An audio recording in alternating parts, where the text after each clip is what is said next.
then the second, and then very quickly, in the second surah, about 37 verses into the Quran, I came upon the story of mankind. Whoever authored this Quran clearly did not understand the real meaning of the story. And so, I just read through it once, and then I read through it again, just to try to see what kind of point the author was making, and then I read through it a third time and a fourth, and then I realized this is something strange going on here. I'm going to read this much more carefully. I need to go through this story line by line, verse by verse, because it's obvious that the author is trying to bring out another point, and I wasn't quite sure what it was, but definitely he packs a lot of meaning into almost every word. And I thought the writer at least seems to have a great measure of brilliance. So I came to the 30th verse of the second surah, Surah Al-Baqarah, and it began like this. It said, "Behold, your Lord said to the angels, I am going to place a vicegerent on earth." The Arabic word is khalifa. It means a representative or an emissary of mine. "I am going to place a vicegerent on earth." And they said, the angels said, "Will you place therein one who will spread corruption and shed blood? While we celebrate your praises and glorify your holiness?" And God said, he said, "Truly I know, but you do not know." See, that's the verse that hooked me. That's the verse that caught my attention. That's the one that kept on making me read the story again and again and again. Because listen to the way it begins. "Behold, your Lord said to the angels, I am going to place a representative of mine on earth, a vicegerent of mine, an emissary, one who acts on my behalf." But that's not the way it goes. You're not supposed to be placing man on the earth in some positive role, some elective office.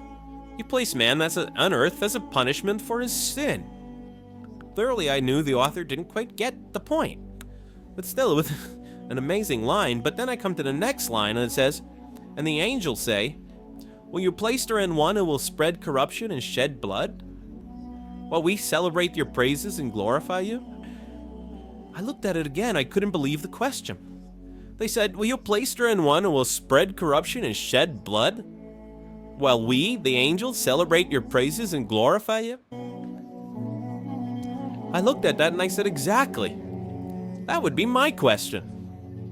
Why would you create this being, supposedly for some positive role, when he's capable of doing tremendous wrongdoing? When he could spread corruption and shed much blood? Why would you create this violent and pernicious creature when you could create angels? As the angels clearly say, Well, we, the angels, celebrate your praises and glorify you." They were asking one of the most fundamental questions in the entire history of religion. Why create you, man, this utterly fallible creature, this creature who could rebel against God's will, who could do such tremendous wrongdoing, who could wreak havoc like no other creature on earth, when you can make him angels? I looked at that question and said, that's my question. I'm not even a single verse into the story of mankind, and there before me I see my question. That whole question, everything that I ever thought, everything that I ever experienced, everything that I ever knew was in that question. It was as if the author took my life and wanted to pick out exactly the right question to humiliate me, to provoke me, to anger me. Why create man, this most destructive and violent creature, when you can make him angels? And then look at the answer. And he said, God said, "Truly I know what you do not know." You know, in modern parlance, we would say, I know exactly what I'm doing. I read that and said, what?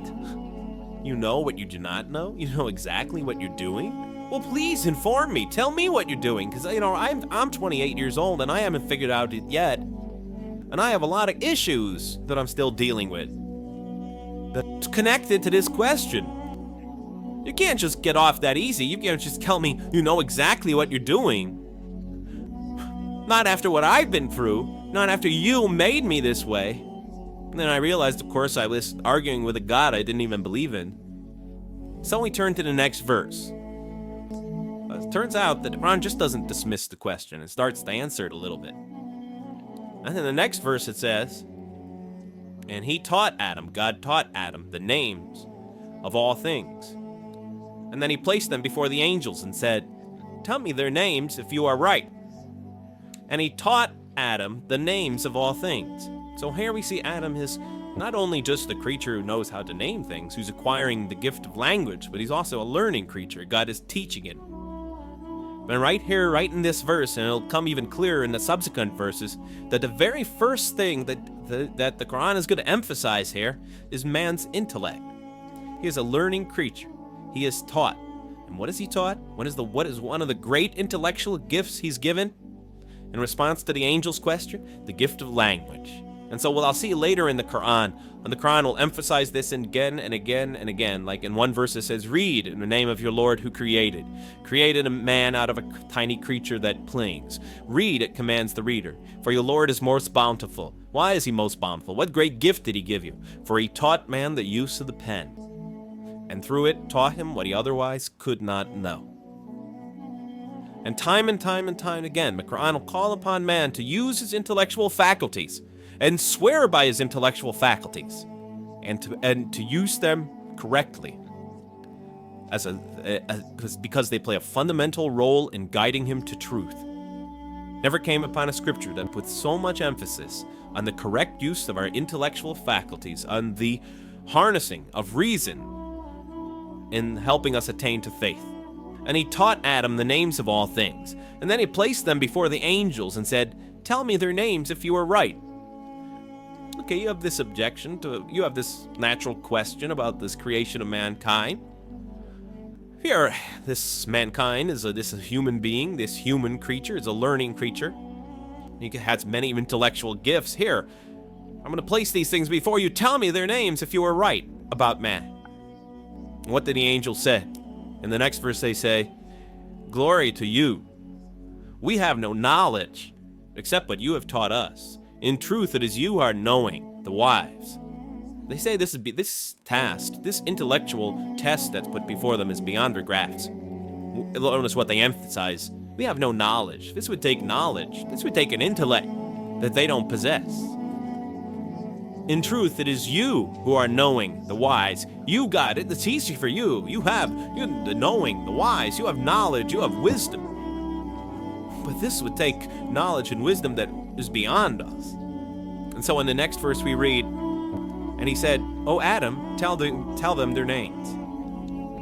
And when he had told them their names, notice how it's just like it's nothing for him. For mankind, he has this phenomenal ability. And when he had told them their names, it's just triviality for man. He names them. O Adam, tell them their names. And when he had told them their names, God said, did I not tell you that I know what is unseen in the heavens and the earth? And I know what you reveal and conceal? Now he's clearly going back to the angel's question. Yes, you have these natural concerns about the creation of mankind. Yes, he could do these evil things. But look at this tremendous intellect he has. This is something you have overlooked, that you haven't considered. And that's clearly the point of these verses. Even though I felt that the author didn't quite, it was as if I realized that he didn't misunderstand the story. He was taking one of the great stories in the history of humankind, one of the fundamental greatest stories in the history of mankind, and molding it and using it as a vehicle for an entirely original message. And God said, did I not tell you that I know what is unseen in the heavens and the earth? And I know what you reveal and what you conceal? In other words, didn't I tell you I know exactly what I'm doing? And then in the next, and didn't I not tell you that I know what you reveal and conceal? I looked at that. What question what did they reveal and what did they conceal? What did their question reveal and conceal? I thought about it for a minute. Oh, it's obvious. What did their question reveal?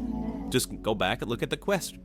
It revealed the sinful and sinister propensities of man. I mean, it's obvious, right? They revealed the sinister and evil propensities of man. But what did their question conceal? And all you have to do is think about it for a minute. The human beings, yes, they could do evil. Yes, they could do wrong. Yes, they could create misery. But they could also do exactly the opposite. They could choose to do evil, they could choose to do tremendous good. They could choose to do tremendous violence, they could choose to show tremendous compassion. They could choose to be, to live by falsehood, they could choose to live by the greatest truths. They could be terribly ugly, they could be terribly beautiful. And up until that point in my life, I, like the angels, that only saw one side of the coin. I had always been obsessed with the evil potentials of human beings. So we go on to the next verse. And behold, we said to the angels, bow down to Adam, and they bowed down. But not so Iblis. Iblis is like the father of Satan. Satan's satanic beings. He refused and was arrogant. He was of those who reject fate. An interesting statement. And behold, we said to the angels, bow down to Adam, and they bowed down. Bowing down could symbolize two things. Bowing down could symbolize the superiority or potential superiority of one being over another, and so they bowed down to them. Bowing down could also mean that they serve that creature in some respect. Of course, the Quran says that all beings serve God, all created beings serve God. But this verse seems to be indicating, and the rest of the Quran will make it clear, that these angelic beings, these angelic entities, will serve the development of mankind. We'll even see later that the satanic beings serve the development of mankind. Both forces, angelic and satanic, will serve the development of mankind.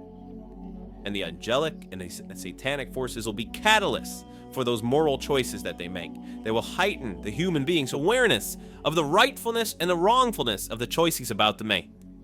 And the self, the soul, the nafs, as they say in Arabic, will have to make the ultimate choice between good and evil. And that choice, that test will come again and again and again as human beings either grow or decline. And those tests will come again and again and again to try to help him towards his spiritual evolution, to bring him back. But that choice is ultimately ours.